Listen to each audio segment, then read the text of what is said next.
गोरखपुर में मुख्यमंत्री योगी आदित्यनाथ ने महानगर के 2 रैन बसेरों का निरीक्षण किया।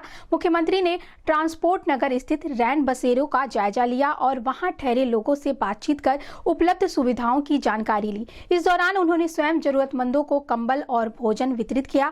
वहीं रेलवे स्टेशन के पास स्थित रैन बसेरे के बाहर भी सैकड़ों जरूरतमंदों को कंबल व भोजन दिया गया। मुख्यमंत्री ने लोगों को आश्वस्त किया कि सरकार गरीबों और जरूरतमंदों की सेवा के लिए पूरी तरह प्रतिबद्ध है।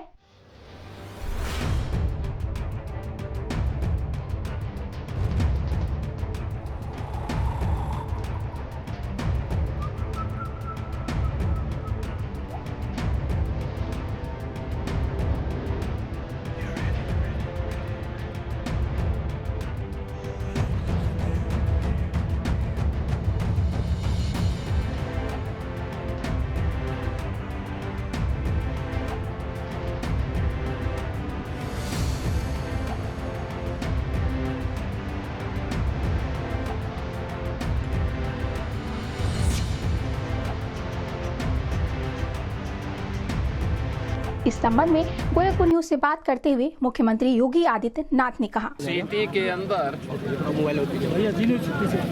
रेन बसेरों का निरीक्षण करने और जरूरतमंदों को कंबल वितरण की दृष्टि से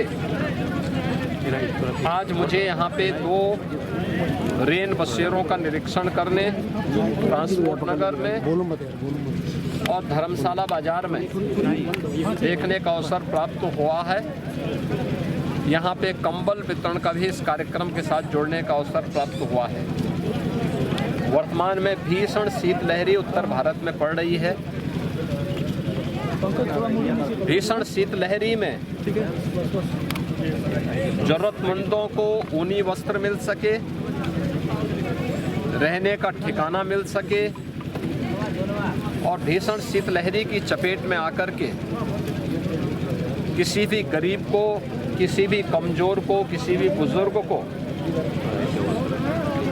कहीं भी कोई दिक्कत न हो, इसके लिए डबल इंजन सरकार पूरी प्रतिबद्धता के साथ लगी हुई है और इसीलिए प्रदेश के अंदर हर जनपद को पर्याप्त धनराशि उपलब्ध कराई गई है जो माननीय जनप्रतिनिधियों के साथ मिलकर के जरूरतमंदों को कंबल वितरण करें, रेन बसेरों की व्यवस्था करें, रेन बसेरों में जरूरतमंदों के लिए भोजन की व्यवस्था भी करें, ऊनी वस्त्र की व्यवस्था भी करें। प्रदेश भर में ऐसी पूरी व्यवस्था की गई है और उसी क्रम में मुझे आज यहाँ के माननीय जनप्रतिनिधियों के साथ दोनों स्थानों पर सैकड़ों लोगों को राहत की व्यवस्था के तहत भीषण शीतलहरी में ऊनी वस्त्र, कंबल आदि वितरण करने, भोजन आदि वितरण करने का अवसर प्राप्त हुआ है। मैं इस अवसर पर प्रदेशवासियों से ये अपील करूंगा, जिसके पास साधन है वो अन्य जरूरतमंदों को भी उपलब्ध करवाएं। हर व्यक्ति इस भीषण शीतलहरी में बचे। सड़कों पे धुंध है, कोहरा है, ये अनावश्यक यात्रा से बचे। जिन लोगों को आवश्यक यात्रा आवश्यक हो वे गाड़ी की स्पीड को सीमित रखें। घर से बाहर निकलने हैं, भीषण शीतलहरी है, हमें याद रखना होगा।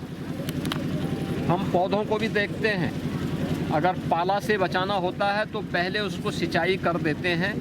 शाम को सिंचाई कर देंगे तो रात्रि में पाला पौधे को नहीं मारेगा, फसल को नहीं मारेगा। ऐसे ही हम गर्मी के दौरान भी देखते हैं कि भीषण गर्मी में लू की चपेट में आने के पहले एक सुझाव दिया जाता है कि पेट में पानी भरा होना चाहिए, यानी भरपेट पानी पी करके व्यक्ति बाहर अगर लू में जाता है तो नुकसान नहीं होता। ऐसे ही भीषण शीतलहरी और भीषण गर्मी के दौरान भी अगर पर्याप्त मात्रा में जल राशि हमारे पेट में है तो इन दोनों से बचा जा सकता है।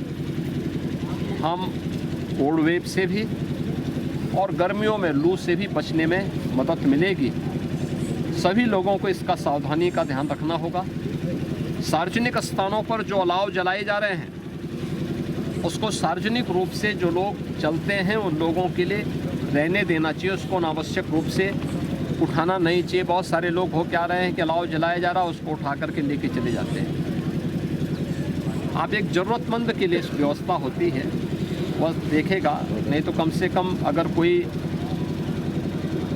सामान्य पशु है उसके लिए भी उपयोगी हो सकता है। तो ये बहुत सारी चीज़ें हैं जिसको हमें थोड़ा ध्यान रखना होगा। सभी लोग सुरक्षित रहें, सावधानी बरतें, शासन की व्यवस्था का लाभ भी लें, यही मेरी कामना है। और इसी दृष्टि से मुझे आज यहाँ पे 2 केंद्रों का निरीक्षण करने का अवसर मिला।